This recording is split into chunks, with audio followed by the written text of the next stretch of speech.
I wanted to talk about Perl 7, or actually, by Perl 7 here, I don't mean particular or Perl 7 version of Perl, the major version. It's just a word to explain that we have to think about the future of Perl. So don't take it too serious, but just the keyword Perl 7 means for me just a discussion of where are we going to. So a little bit about myself and why I wanted to talk about that. Well, I'm originally from Moscow and I relaunched Moscow PM Group a few years ago. There are about 350 subscribers to our mailing list. And after relaunched Moscow PM Group, there were a few groups appeared in Russia in different parts of it. We have lots of offline meetings in Moscow. And well, we made, myself with friends in different cities, make more than 30 events. This one is 33rd. Conferences, workshops and stuff. So this is the short list of the events we organized. So YAPC Europe in Riga a couple of years ago, this YAPC in Kiev. In Riga there was a Perl 6 hackathon before the conference, and Larry was happy about that. Here we had also a Perl 6 hackathon. Later we will talk about that as well. So I think in 2003, maybe in 2002, I opened Perl6.ru blog, and I was writing small articles about what I was reading in the documentation and what I was able to find in test files. It was very interesting.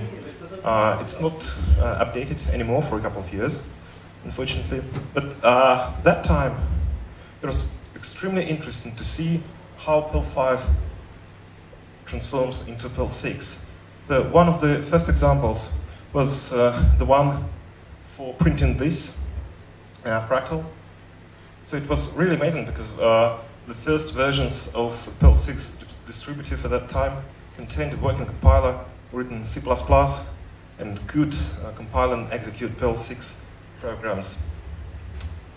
I also made a page, I made a website with CGI based on Perl 6 code, and it was very simple, but it just, well, I wanted to show that it's possible already to use Perl 6 for production and for reading parameters from URL GET request. It was just working. So, well, Perl 7. This year, in February, there was a conference, FOSDEM, in Brussels, and Curtis Ovid-Poe was sitting there at Perl 7, at Perl stand, not Perl 7, of course. And after returning from that conference, he wrote these 1.5 lines. Well, but these lines, 1.5 lines, caused a huge amount of comments to this particular article. It's 51 comments, but it's just the beginning. There are lots of articles and blog posts in different places, and the funny thing that I, only a week ago, discovered one thread that I didn't read. So he was predicting that he will cause a flame war, and it really happened. This is just a few links about Perl 7 discussion. So why Perl 7? Again, Perl 7 in that sense that it's just a thing to start thinking about future of Perl. And the conference is named Future Perl, so I really would like to know what. So actually, I would like to receive an answer for myself. I'm not going to force somebody to do something, but just I'd like to understand, because, well, you know, 10 years ago when Perl 6 was announced, I was a programmer at that time, so I was going to use Perl 6 in my daily job. Now, 10 or even 12 years later, I write almost no code for production, so I became a manager, and my skills are just, well, so I don't use Perl for living. It doesn't mean that I use Python or something like that. No, I just don't write code so much. So I'm very upset that I will not be able ever to use Perl 6 for production, because, well, I don't see at this point possibility for me to write any code, well, at least in the next few years. So, again, this is just a little bit sad, but on the other side, yeah, we'll see how it goes. Well, for the stranger, well, the Ovid's position was that at Fosdem, people came to him and asked him, well, you know, yeah, I know about the Perl language, Perl, but it's Perl 5, and Perl 5 was released long ago. So by Perl 5, we definitely don't have to mean Perl 5.0. We at least can start thinking about Perl 5.8 in 2002, or even better, 5.10, which was released in 2007, but still it's 6 years ago. People do not care. People from outside the community don't know what are the differences between Perl 5, Perl 5.6, 8, and Perl 5.10 and so on. So for them, it is still Perl 5, and the history it's just 19 years. They have Perl 5. So people from outside might think that Perl is not developing, and Perl is 25 years, so it's like was developing for 6 years, and after that it stopped. So we know that this is not true, but Ovid's position was that people from outside the community might think so. So, well, newcomer might think that, well, Perl is dead. Yeah, you know, all that story. And another, well, okay, we can allow them thinking about Perl in that way, but if we want the younger community to join our community, we need some newcomers, and so we need, well, something to attract these new people. I know, well, at least in Russia, there's one very active IT recruiter, the lady who just once posted on her Facebook that we will not ever hire Perl developers because the technology is old enough, and we just don't want to think about that. And there was a presentation given by Stephen Liddell a few months ago, and well, also the idea is that we have to do something. So, in my opinion, what can we do? Well, we can do nothing. We can rename Perl, or we can change the version number. Well, doing nothing is an option because, well, history will just make what it wants. But if, well, again, I don't need Perl for anything. I just love the language, and I just want to see it becoming better and better, and more people using Perl. So, well, another idea that was proposed during that discussion in the beginning of this year was to just rename Perl. I personally find this idea completely insane, because, well, why not? We should rename the language that exists 25 years, and there were some proposals like Camel Perl, Pumpkin Perl, or just change the version number. But the question is, which two? There was a story when Perl was changed from version 3 to version 4, just to, well, at least it is said in the documentation, just to help promoting Perl, programming Perl book, which was published at that time. So another option that was proposed was just to write Perl 5 with one word without spaces, or Perl 7, or Perl 2, Perl 10, 20. Well, by the way, this 20 means Perl 5.20, but they just omit 5 characters and rename it to 20. For me, it looks like Firefox 24, and you have no idea of what's the difference between Firefox 13 and 23. We also could have the year of release in the name of language. But the thing is that I think that if we change the major version, this change will be definitely noticed by the outside world. It will produce lots of publications and blog posts, and etc. And the topic, somebody started to, well, somebody, it's by Moritz, somebody started this discussion in 2008, so it was already discussed before, and the most popular answers are never exist, Perl 7 will never exist, or Perl 7 will probably be out before Perl 6. This year, somebody created a website, well, registered the domain perl8.org, and it contains the iframe with scala-lang.org website.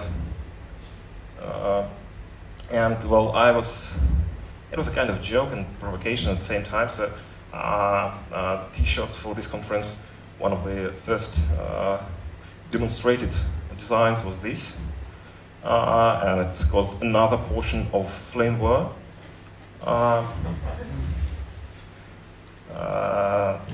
But on the other side, in Frankfurt last year, there were t-shirts with Perl 5 and Perl 6 as well.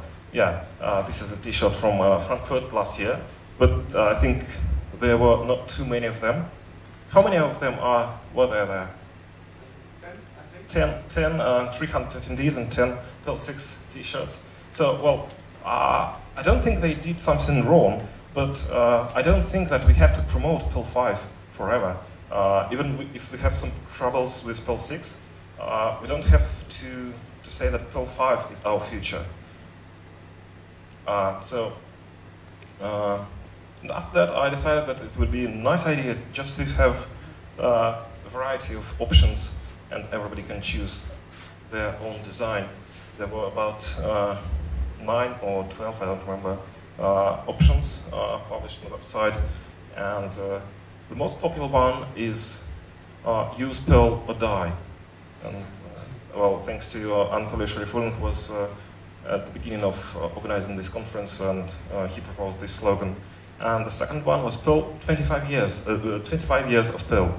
So there were about, I think, less than 10 people who selected Perl 7 t-shirt, and only 2 who selected Perl 6. And there was one guy who selected, no? At least 3. At least 3. Okay, we printed 2.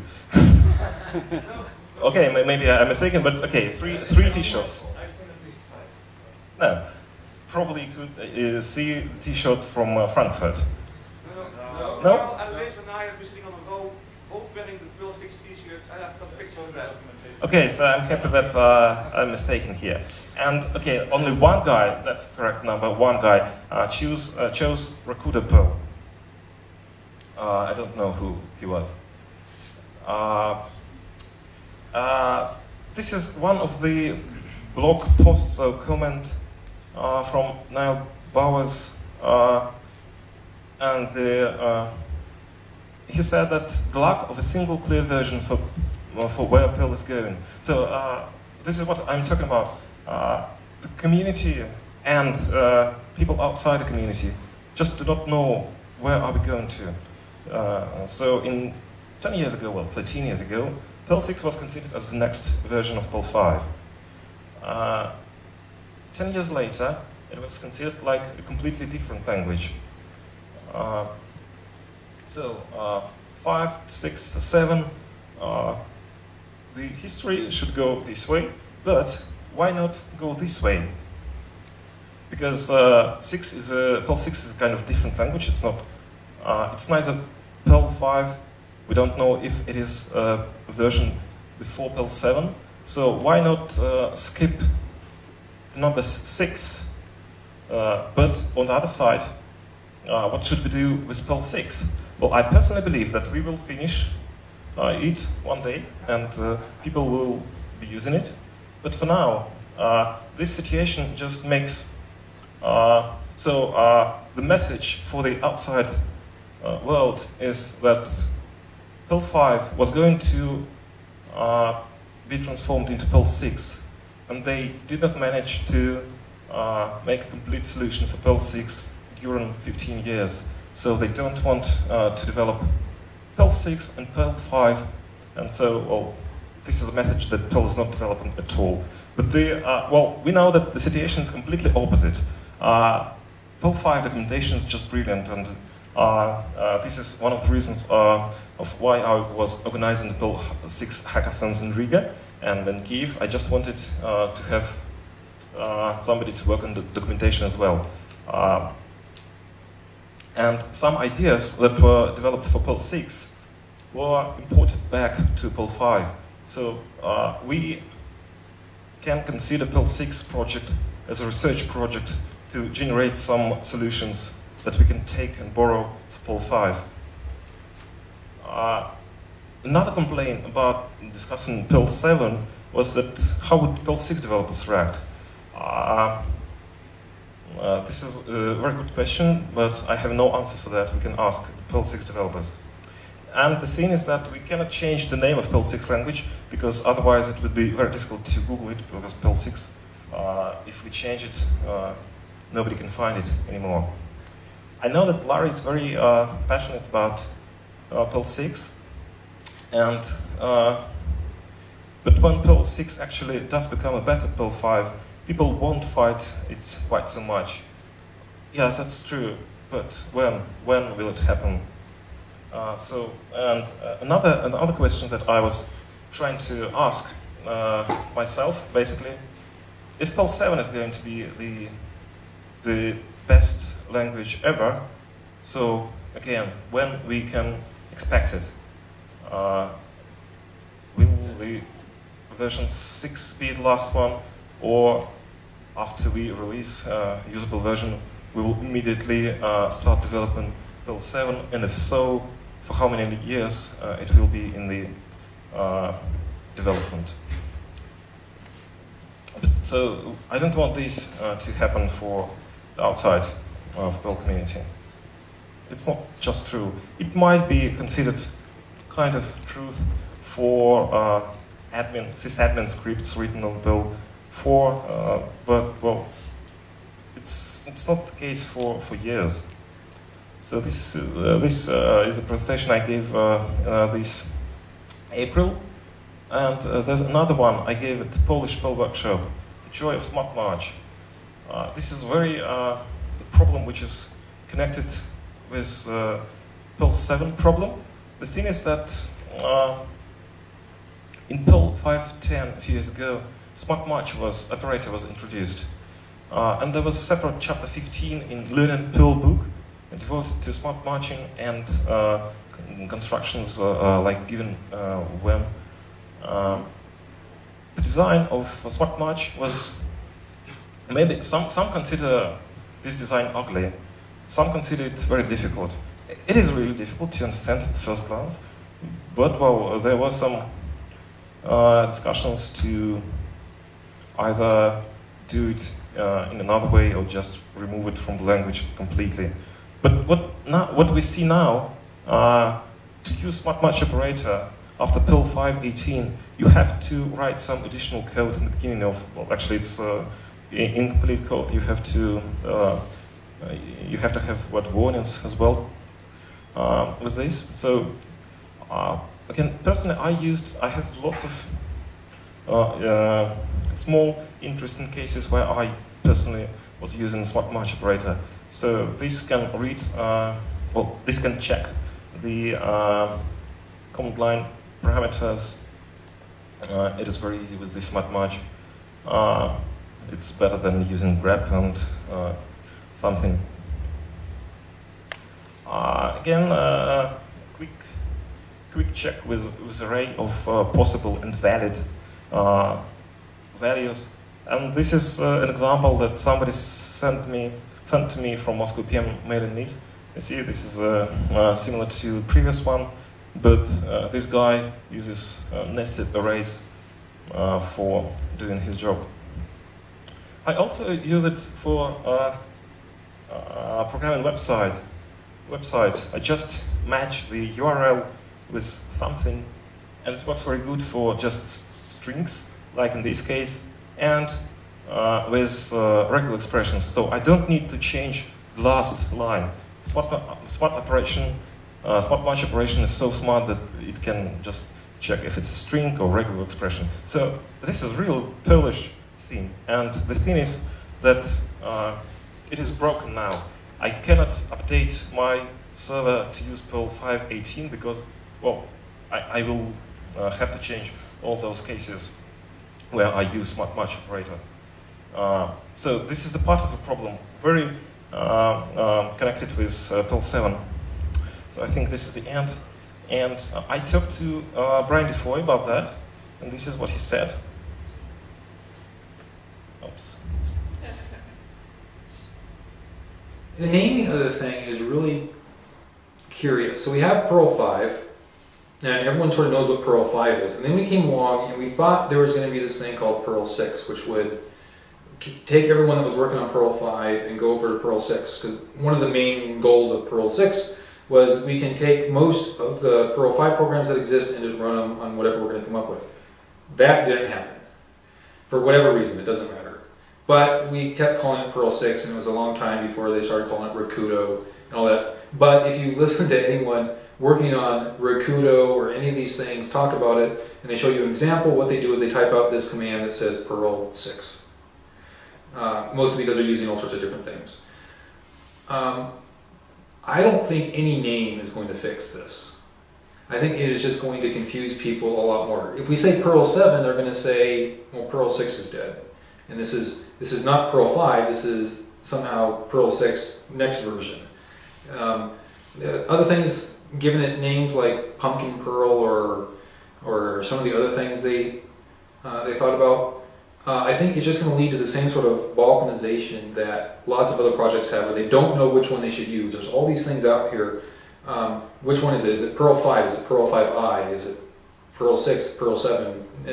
No one's going to understand this unless they really pay attention, and that's the problem.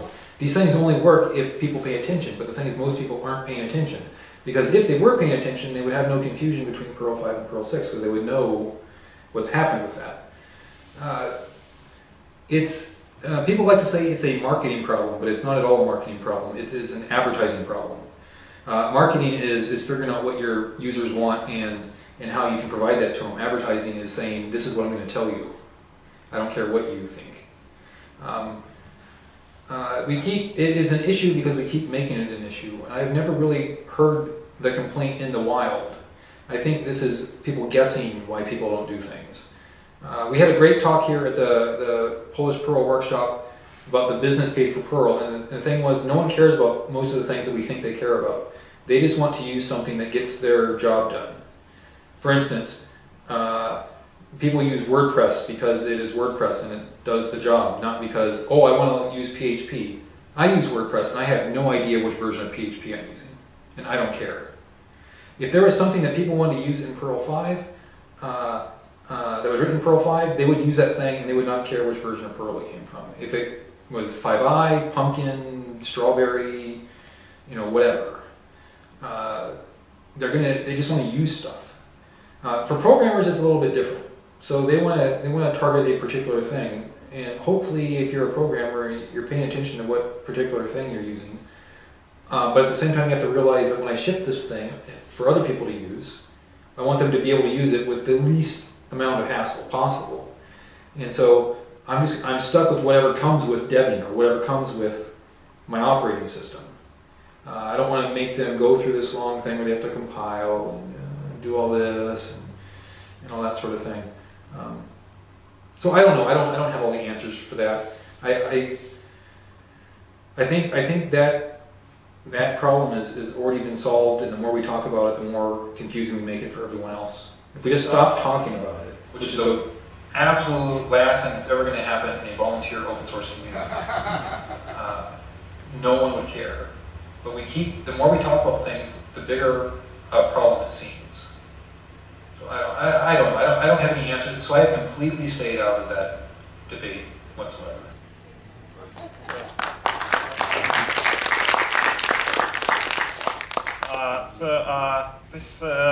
Now I would like to invite at least 3 people to the stage. Laurie Wall.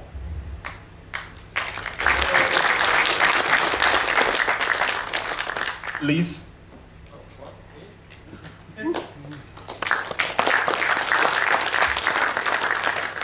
Karl Mäsak.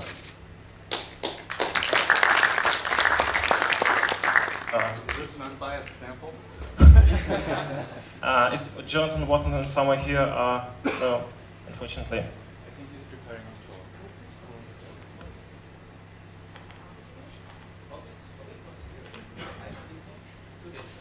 2 days ago. Yeah. So, well, my first question is to Karl Mäsak. So, before the conference, we had a Perl 6 hackathon on Sunday, and I'd like Karl to tell a bit about what did you do there and what did you achieve, or did you complete Perl 6, or whatever. Just tell me, what was you doing there? Yeah, we completed it, we just didn't tell anyone. It's always nice to see regulars and new people meet in a room, and it was such a nice room as well. During the day I saw people work on bugs, work on the channel saying, oh, this bug can be closed, or work on the implementation, or write the first lines of Perl 6, or simply sit there and talk about the syntax and the semantics and so on. And it was a full day of that, and having so many people sort of buzz around Perl 6 is kind of nice. So yeah, everything from actual compiler hacking to module writing. I think I saw 2 or 3 people write a module and upload it somewhere. So a lot of stuff happens.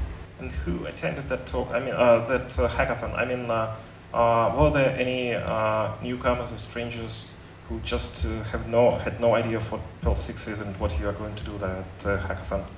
Yeah, there were a few newcomers. There were people locally who had heard about Perl 6 and were curious about what it was about. They were kind of sitting by the end of the table, so it was easy to locate them and go up and talk to them. Yeah, okay. And during the last couple of days, you probably heard a few times that Liz and Wendy are going to do something about Perl 6 in the next couple of years. And I ask Liz to tell about your initiative and what you're going to do. Well, this actually all goes back to 2000, when I actually happened to be in the room where 19100, whatever, a long time ago, where I actually was in the room with all of the other Perl 5 people still at the time, deciding that there was going to be a Perl 6. It was a Camel Herders Association meeting, and so I was there when it happened. In my case, life and other stuff intervened. I was following the Perl 6 project from distance for a long time. Until last year, about 1st April, when I actually was in a position to decide that I want to have a voluntary sabbatical for an indefinite amount of time. And I realized that in the future I was really wanting to be programming again, but I want to be programming Perl 6.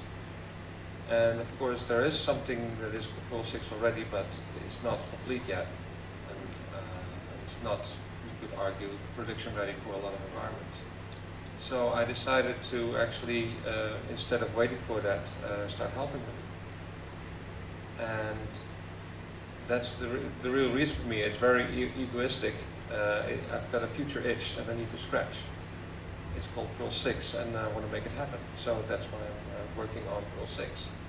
And I would argue with anybody who has the same itch to do the same thing as I did, and simply start contributing, because there is something that's already quite Perl 6-ish around. Is for certain cases already production ready. I mean, if you run some crazy script once a day that you don't mind if it runs 5 minutes or half an hour, you can use Perl 6 already. And I know people that have that situation and actually make money with that. So you can make money with Perl 6. But to complete Perl 6, to allow others to consider it as a complete language, what should we do? Should you just sit in a room and for a couple of years and recreate the compiler from scratch, or what? I think Carl wants to answer. Carl, okay, yeah. I've been looking at Python lately. I'm writing a Python course for work. And they have Python 3, which they finished in 2008. Are people using it? For the most part, no. So completing it, sure, that's part of the story, and you could argue that whatever Perl 6 is now is not fully complete. But it's not everything either. They finalized Python 3, and since then they've had 3.1 and 3.2, and they're sort of threatening like 2.7 will be the last version. And people are still on 2.6 and 2.7. Why? Because dependencies. And I think that mostly holds for Perl 5 people as well. People are sort of, I wouldn't say stuck, but they have a lot of things invested in Perl 5. So even if you make it very self-contained and very small, it's a big job to migrate people. We saw that even with the Perl 4 to Perl 5 migration, and we see that in an even bigger degree now with the Perl 5 to Perl 6 migration. It will take a long time, and people will be impatient along the way, and that's exactly what we're seeing. You know, there's a long tradition that, you know, about how version numbers are supposed to work. Now, you know, we talk about Perl 4 being a marketing thing. Actually, it was more for the convenience of the users, because we didn't know when the book was going to come out, and we wanted people to not be confused about which Perl they should download. So we waited until the book actually came out, and then renamed it to Perl 4. So, you know, it was a little bit of a marketing thing. But the tradition of version numbers as has developed over the last decades is that if the major version number stays the same, it's backward compatible. If you are going to break backward compatibility, you change the major version number. So, you know, if you change the major version number of Perl 5 and don't actually break anything, then it's a little bit of a lie. And people will, you know, resist converting to it simply because they think it's too different. So it's all sort of beside the point anyway, because, you know, basically Perl 5 and Perl 6 have been branded that way for the last 13 years, and you know, you can't retroactively change that. I think that what we need to recognize is that if Perl 5 version numbering indicates, the mainline version numbering indicates the backward compatibility, which a lot of people want. We've heard it here at the conference. But Perl 6 does not have to be the only experimental version. You know, the new philosophy, you know, GitHub's slogan, I think, is, you know, fork early, fork often. Forks are a good thing now. And the problem with version numbers is they're, you know, they're Highlander semantics. There can only be one. You know, for good or ill, I lay claim to the next major version number, and that just isn't going to change. But I think we need to recognize that the Perl 5 base needs to continue to develop, but it can't. The mainline version numbers need to stay backward compatible. So I think that we ought to say it's great to fork the Perl 5 code base and do experiments. And the artistic license even recognizes this. If you are going to, you know, change the APIs, give it a slightly different name so people aren't confused. That's what you do when you fork. That's the only way to get a branching out pattern of exploration of new features. And then, you know, as these features are tested out in these branch versions, they can be integrated back into the mainline to the extent that, you know, you don't break backward compatibility or you know, break other promises, or you go through a deprecation cycle that's long enough to let people adapt. So, you know, I think that if we're going to do a cultural hack here, that's the cultural hack that we need to do. We need to stop thinking there has to be only one version of Perl 5 in that sense. And this is also kind of recognized in the design of Perl 6, because if you look at the way modules are named, they're not just module names and version numbers. There is also what is called a naming authority. So the complete identity of a module is the name and the naming authority, who's actually working on it, and the version number that they think that that should be called. So with that triple, you get a complete identity, and that also allows for forking. When you fork, you're a different naming identity. So the major, you can apply the same kind of identity to language forks. All these things can still be Perl. But if you have a different person working on a different experimental branch, it's kind of like a branch name. It's your naming authority, then you can have different versions in it. To me, it's perfectly fine if you have a fork of Perl 5 experimental, and you name it something a little bit different. And you could start the version number anywhere you want, because the version number exists inside the authority. Sorry, and you said it should be different a little bit. It should be named a little bit different. Should it include Perl word as a part of the name, or should it be completely different? It can include Perl as part of the name. So, like Perl, Camellia Perl or Pumpkin Perl would be fine. That would be fine by me. But wouldn't it confuse people? Well, they're going to get confused anyway.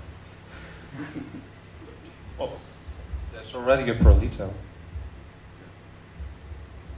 Perl 6, well, the documentation for Perl 6 really says that any compiler that can pass the test suite is a Perl 6 compiler. Yeah, that's another idea that can be backported to Perl 5. Up till now, there's been a single implementation of Perl 5. And so the test suite tests both the implementation and the language.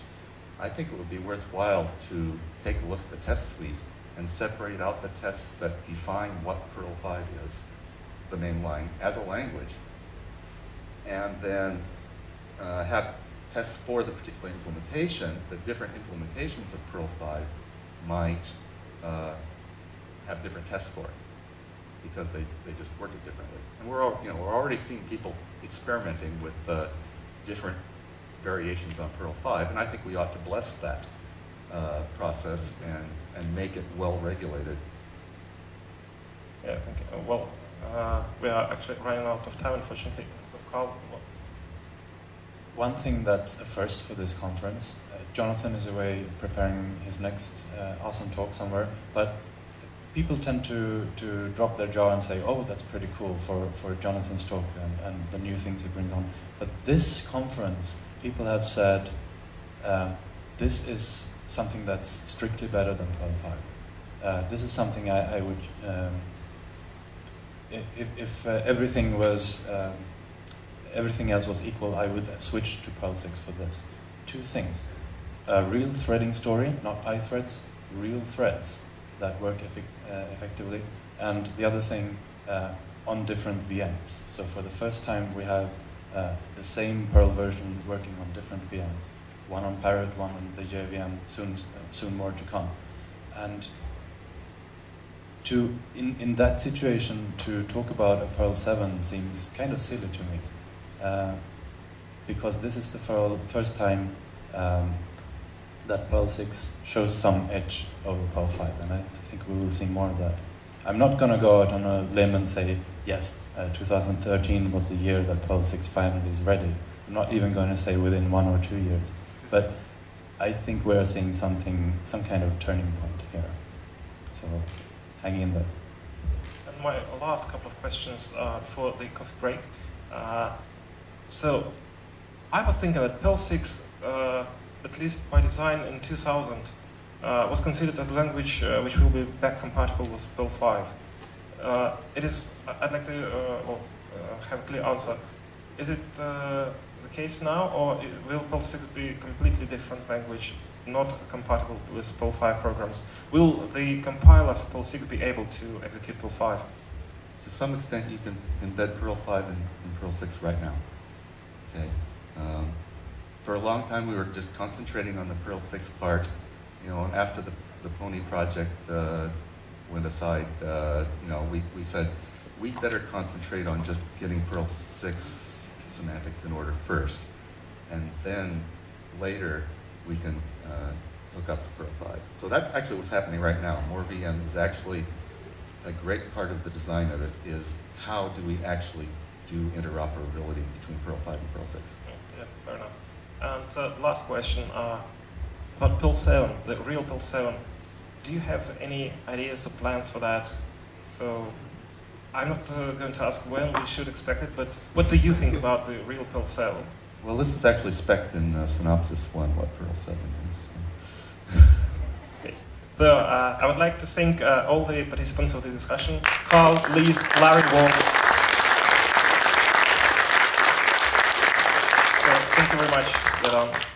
Thank you for being real people who don't always agree, but always like each other.